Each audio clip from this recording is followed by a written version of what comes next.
그날 밤 엄마에게서 전화가 왔어요. 부재중 일.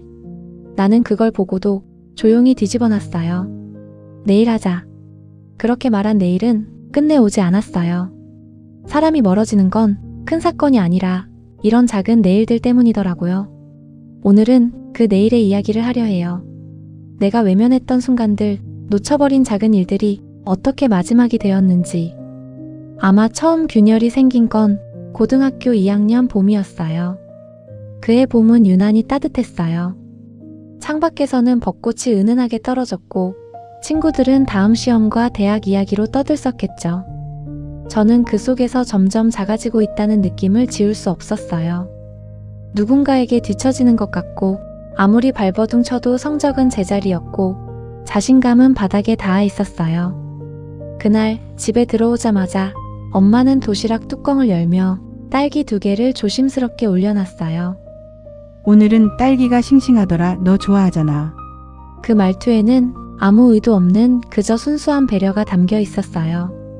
그런데 그날의 저는 그 2알의 딸기가 왠지 모르게 부담스러웠어요. 마치 넌 요즘 왜 이러니? 그렇게 묻는 것처럼 느껴졌어요. 사실은 그냥 제가 스스로를 견딜 수 없었던 건데 도시락을 몇 입 먹지 못하고 숟가락을 내려놓자 엄마가 말했어요. 요즘 얼굴이 왜 이렇게 말랐어? 공부 많이 힘들어? 그 질문이 위로가 아니라 책임을 묻는 말처럼 들렸어요. 저는 갑자기 화가 치밀었어요. 엄마, 나 좀 그냥 둬. 그 말이 그렇게 날카로울 필요는 없었는데 저는 거의 내뱉듯이 말했어요. 엄마는 표정이 잠시 굳었지만 이내 억지로 미소를 지었어요. 그래, 알았어. 그 웃음은 웃음이 아니었어요. 그저 상처받지 않으려는 얼굴이라는 걸 지금은 알아요. 그 다음 날부터 도시락에는 딸기가 없어졌어요. 엄마는 제가 부담스러워한다고 생각했겠죠. 저는 그 사라진 딸기를 보면서 괜히 더 허전했어요. 말 한마디 하지 않았던 건 저인데 마치 엄마가 나한테 마음이 식었나? 그런 말도 안 되는 생각까지 했어요.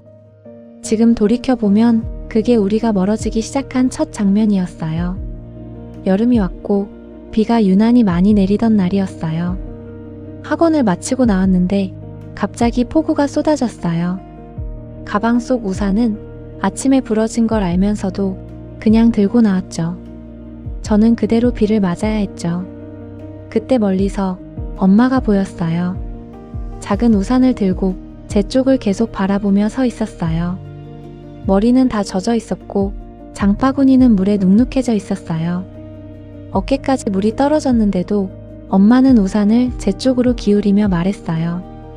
이거 젖지 말라고 가져왔어. 그 말이 끝나기도 전에 저는 엄마의 손을 밀었어요. 친구들이 보고 있다는 생각 하나 때문에 누가 나를 보는지 확인도 하지 않았어요.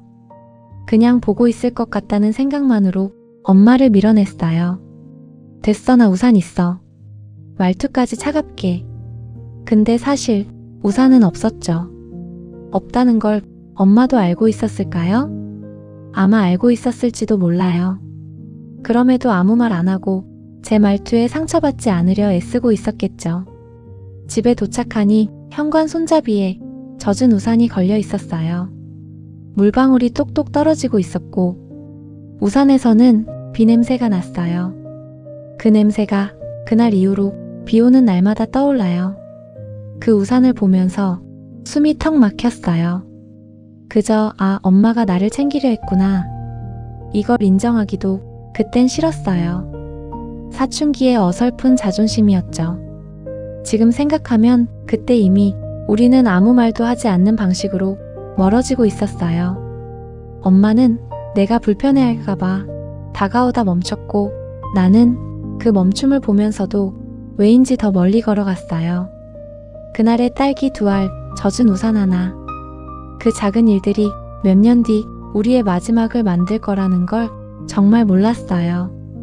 20살이 되던 해 저는 처음으로 집을 벗어나 혼자 사는 방을 얻었어요. 어릴 때는 혼자 사는 게 막연히 멋있어 보였어요. 누구의 눈치도 보지 않고 내 마음대로 밥 먹고 내 마음대로 잠들 수 있는 그런 삶.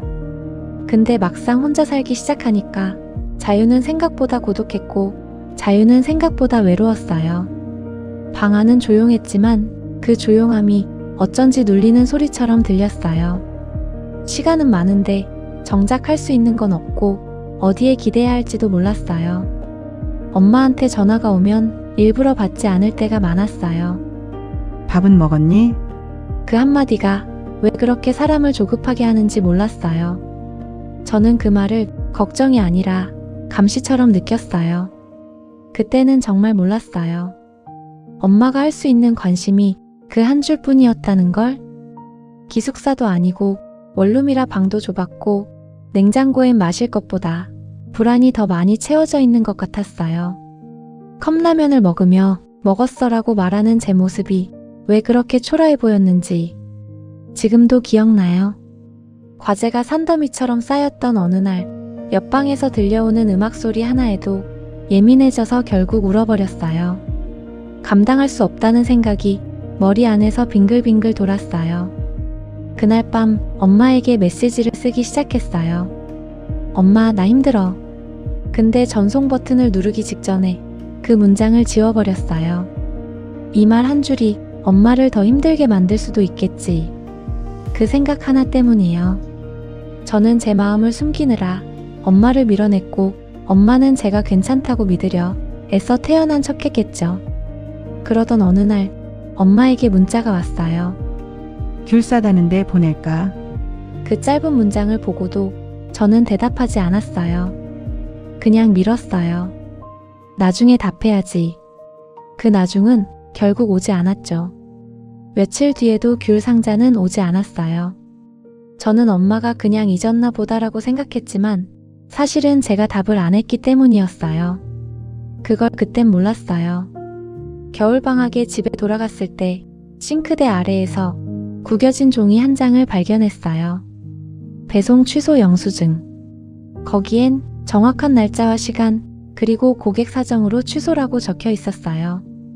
그걸 보는 순간 가슴이 쿵 내려앉는 것 같았어요. 엄마는 보내려고 했고, 기다렸고, 또 기다렸고, 결국 취소했어요. 그 몇 줄짜리 영수증이 그때의 제 마음을 모조리 무너뜨렸어요. 저는 그 종이를 들고 화장실로 들어가 물 내리는 소리에 울음을 묻었어요. 그때조차 엄마 앞에서는 울지 못했어요.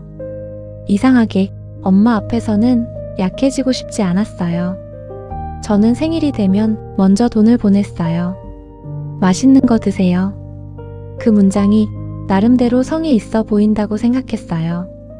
사실은 마음을 숨기는 가장 간편한 방법이었죠. 엄마는 답했어요.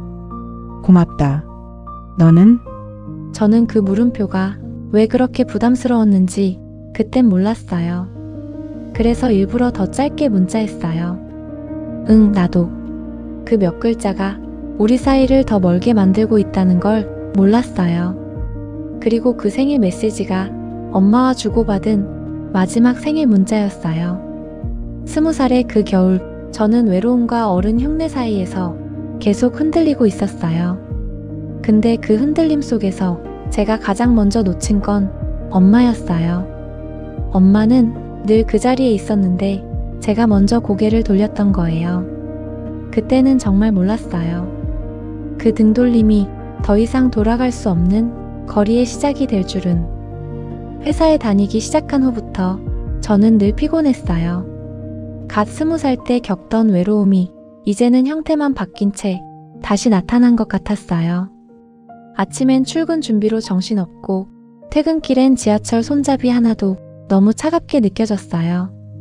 사람들 틈에 서 있으면서도 누구와도 연결되어 있지 않은 듯한 묘한 고립감. 그런 하루가 반복되다 보니 누군가와 통화하거나 누군가의 질문에 답하는 것조차 버거울 때가 많았어요. 엄마는 그럼에도 늘 같은 말을 했어요. 밥은 먹고 다녀? 몸 상하지 않게 해. 잠은 좀 자고 다니니? 그 말들이 처음에는 따뜻하게 느껴졌는데 어느 순간부터 그저 반복되는 잔소리처럼 들렸어요. 왜 내 일상을 이렇게 꼼꼼히 확인하려는지, 왜 나를 이렇게 어린애 대하듯 하는지 그때의 저는 이해하지 못했어요. 하지만 지금 생각하면 엄마의 말은 조금도 잔소리가 아니었어요. 그건 엄마가 나를 지키기 위해 가진 아주 작은 무기였던 거예요. 보이지 않는 곳에서 내가 밥을 굶지는 않는지, 몸이 상해 쓰러지진 않는지, 밤마다 잠은 제대로 자고 있는지 엄마는 그게 늘 걱정됐던 거죠. 근데 저는 그 걱정을 간섭이라고 오해했어요. 애증처럼 뒤섞인 감정이었어요. 월급이 들어오자마자 통장에 찍히는 숫자는 잠깐 기쁘고 곧바로 카드값이 빠져나가면 허무함이 몰려왔어요. 회사 사람들과의 술자리에서 겉으로는 웃고 있어도 집에 돌아가면 문을 닫는 순간 제 안에서 모든 게 와르르 무너지는 기분이었어요. 그런 밤이면 괜히 엄마에게 전화가 오길 바라다가도 막상 전화가 오면 받기 싫어지는 그 모순된 순간들이 반복됐어요. 어느 날 엄마가 갑자기 말했어요. 요즘 꿈에 내가 잘 안 나온다. 저는 그 말을 의미 없이 흘려들었어요. 웃으면서 말했죠. 엄마, 그게 뭐야? 장난처럼 가볍게 넘겨버렸어요. 근데 엄마는 조용히, 아주 조용히 답했어요.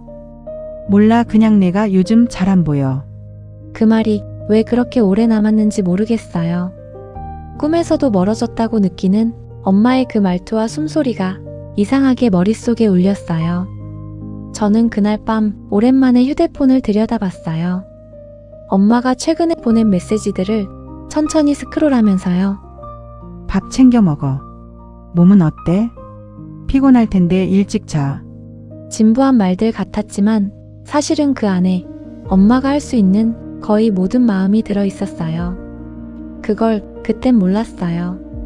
그날 늦은 밤 엄마가 갑자기 하트 하나를 보냈어요. 아무 말 없이 딱 하나의 하트. 저는 그 하트를 누르지 않았어요. 그냥 알림만 지웠어요. 그게 버릇처럼 돼 있었거든요. 엄마의 마음을 받아내는 게 어쩐지 부담스럽고 내가 엄마에게 잘 지내라고 말하는 게 이상하게 어색했어요. 근데 지금은 알아요. 그 빨간 하트 하나가 엄마가 나에게 보낼 수 있는 마지막 안부였다는 걸. 그냥 잘 지내라. 혹은 보고 싶다. 그 어떤 말도 붙이지 못하고 그저 하트 하나만 보내던 엄마의 마음을 이제야 조금 알 것 같아요. 그 단순한 이모티콘 하나가 지금 제 마음엔 가장 선명하게 남아있어요. 그 하트 하나가 어떤 말보다 깊고 어떤 말보다 아픈 엄마의 마지막 표현이 될 줄 정말 몰랐어요. 마지막 겨울이었어요. 유난히 춥고 유난히 바람이 세게 불던 계절. 그의 겨울이 그렇게 차갑게 느껴진 건 날씨 때문이 아니라 제 마음이 이미 얼어 있었기 때문일지도 몰라요. 그날 밤 저는 친구들과 늦게까지 있었어요.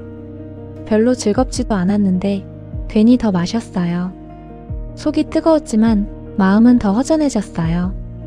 정신을 차리려고 화장실에 들어갔는데 거울 속에 제가 너무 낯설었어요.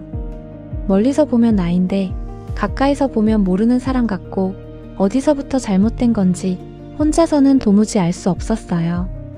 그때 휴대폰이 짧게 진동했어요. 부재중 1. 엄마. 그 작은 숫자 하나가 제 심장을 잠깐 움켜잡았어요. 통화 버튼 위에 엄지손가락이 떠 있었어요. 아주 조금만 힘을 주면 전화가 걸릴 수 있었어요. 근데 왜 그랬는지 저는 전화를 받지 못했어요. 아니, 정확히 말하면 받지 않았어요. 그 밤에 저는 엄마의 목소리를 감당할 마음이 없었어요. 내가 혼자 불안정하고 흔들리고 있다는 걸 엄마가 알게 되면 엄마는 또 괜찮은 척 걱정되는 마음을 숨길 테고 나는 그 마음을 또 감당할 자신이 없었어요. 그저 지금은 좀 그냥 받고 싶지 않다. 그 감정 하나 때문에 저는 엄마의 전화를 넘겨버렸어요. 뒤집어 놓은 휴대폰은 마치 내 마음을 반영하는 것 같았어요. 내일 하자. 그 말 한마디로 나는 또 도망친 거예요. 근데 그 내일이 끝내 오지 않았죠. 몇 시간 뒤 집에 도착했을 때 현관불을 켜기도 전에 휴대폰에 음성 메모 하나가 와 있었어요. 그 알림을 보는 순간 숨이 턱 막혔어요. 열어볼까? 말까? 그 자리에서 한참을 망설였어요. 혹시 엄마가 화냈을까? 혹시 서운해했을까? 혹시 무슨 일이 있었을까? 근데 저는 그걸 재생하지 못했어요. 손가락이 화면 위에서 멈춰버렸어요. 지금도 그래요. 그 음성 메모는 여전히 재생되지 않은 채 제 폴더 한 구석에 남아있어요. 어쩌면 그 안엔 단지 딸라고 부르는 아주 짧은 한마디만 들어있을지도 몰라요. 혹은 괜찮니? 왜 안 받아? 아주 단순한 말일 수도 있죠. 근데 저는 그 단순한 말조차 감당할 준비가 안 되어 있었어요. 엄마의 목소리를 듣는 순간 제가 밀어낸 모든 순간들이 한꺼번에 밀려올 것 같았거든요. 그 다음날 아침 눈을 떴을 때 휴대폰 화면엔 첫 번째 부재중 통화가 떠 있었어요. 그 시간은 저희 집에 무언가 큰 변화가 일어나기 바로 직전이었죠. 그리고 두 번째 전화는 다시 오지 않았어요. 그 전까지는 제가 전화를 받지 않아도 엄마는 다시 걸어줬어요. 또 걸고 또 걸고 그렇게 저를 기다려줬어요. 근데 그날은 첫 번째 전화 이후로 더 이상 알림이 없었어요. 그 정적이, 그 공백이, 그 어떤 말보다 더 크게 느껴졌어요. 그 어떤 울음보다 더 아프게 들렸어요. 그날 이후로 저는 전화 벨소리가 한동안 무서웠어요. 전화라는 것이 누군가를 잃는 문턱처럼 느껴졌어요. 사람을 잃는 건 순간이지만 놓치는 건 매 순간의 선택이라는 말이 있어요. 저는 그날 그 말을 뼈저리게 느꼈어요. 놓치고, 튕겨내고, 뒤집어두고, 미루고, 그리고 아무것도 하지 않은 채 그렇게 마지막을 맞았어요. 제가 마지막으로 해야 했던 일은 아마 어렵지 않았을 거예요. 엄마, 왜? 하고 전화를 받는 거. 엄마, 무슨 일이야? 하고 그 한마디 묻는 거. 그 한마디면 되었을 텐데 저는 끝내 그걸 하지 않았어요. 그냥 도망치는 쪽을 선택했어요. 자꾸만 도망친 끝에 엄마에게 닿는 길이 영영 끊겨버렸어요. 그날 밤 그 부재중 일은 제 인생에서 지울 수 없는 문장이 되었어요. 오늘 저녁 저는 엄마가 자주 끓이던 김치찌개를 만들었어요. 대파는 큼직하게 썰고 마늘은 2스푼, 설탕은 아주 조금, 엄마가 늘 하던 그 비율 그대로요. 끓는 냄비 위로 서서히 김이 피어오르니까 그 김 사이로 옛날 부엌이 겹쳐 보였어요. 엄마가 서 있던 자리, 밝은 형광등 아래에서 가위로 김을 자르던 손, 식탁 위에 김이 솔솔 앉던 그 장면들, 김치찌개 냄새가 퍼지는데 부엌이 갑자기 옛날처럼 따뜻해진 것 같았어요.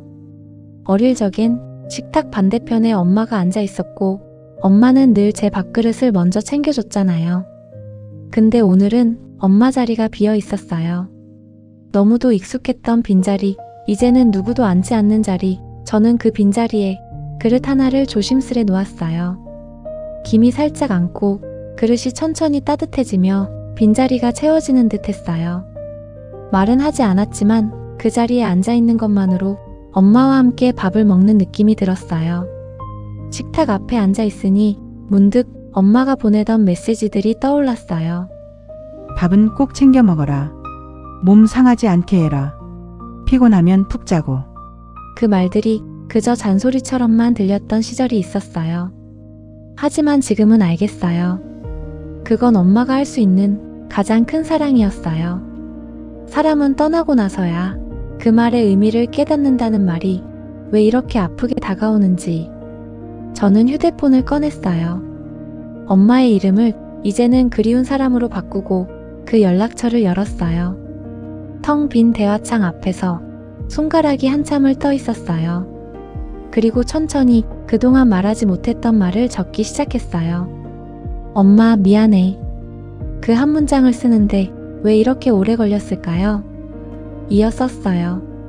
그때 왜 그랬을까?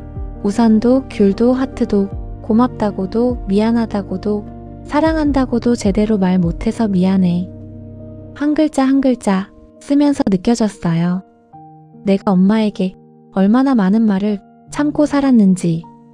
근데 엄마, 오늘은 나 잘 먹었어. 이 문장을 쓰는 순간 눈물이 뚝 떨어졌어요. 엄마가 얼마나 듣고 싶어 했던 말이었을까? 얼마나 묻고 싶었을까? 그 말풍선은 누구에게도 가지 않아요. 회색 말풍선으로만 남아있죠. 하지만 이상하게 그 문장을 보내는 것만으로 내 마음이 조금 나아지는 기분이 들었어요. 그 문장은 엄마에게 닿지 않지만 그 말은 결국 나에게 돌아오는 것 같았어요. 그리고 저는 오늘 조그마한 약속을 했어요. 내일은 누군가의 안부에 응, 나도라고 습관처럼 답하지 않겠다고. 그 대신 고마워. 너는 오늘 뭐 먹었어? 라고 묻겠다고. 엄마가 늘 저에게 그랬던 것처럼요. 사람이 멀어지는 건 크게 싸워서가 아니었어요. 내일로 미루는 작은 말들, 잠깐의 외면, 사소한 오해들이 쌓여서 조용히 멀어지는 거였어요. 그렇다면 다시 가까워지는 것도 아마 같은 방식일 거예요.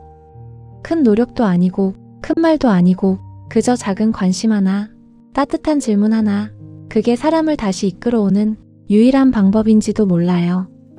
저는 빈 그릇 앞에서 천천히 숨을 들이쉬고 작게 말했어요. 엄마, 오늘도 잘 지냈어?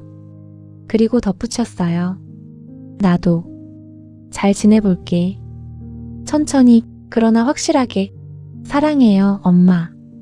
이 말도 너무 늦게야 꺼내게 되네요. 이제라도 할 수 있게 되어 다행이에요. 사람은 참 이상해요. 가까이 있을 때는 모르다가 멀어진 뒤에야 그 마음의 무게를 깨닫죠. 그때는 사소해 보였던 말들이 지금은 가슴을 찌르고 별거 아니었던 행동들이 지금은 눈물나게 고맙게 느껴져요.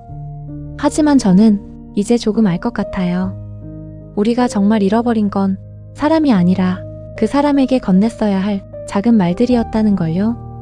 비록 늦었지만 오늘 누군가가 떠올랐다면 그건 아직 마음이 살아있다는 뜻이에요. 아직 닿을 수 있고, 아직 말할 수 있고, 아직 늦지 않았다는 뜻이에요. 작은 안부 하나면 돼요. 한 문장, 한마디, 그게 누군가의 하루를 구하기도 하니까요. 오늘 이야기가 마음에 닿았다면 댓글로 당신의 이야기도 들려주세요. 다음 이야기를 듣고 싶다면 구독 부탁드립니다.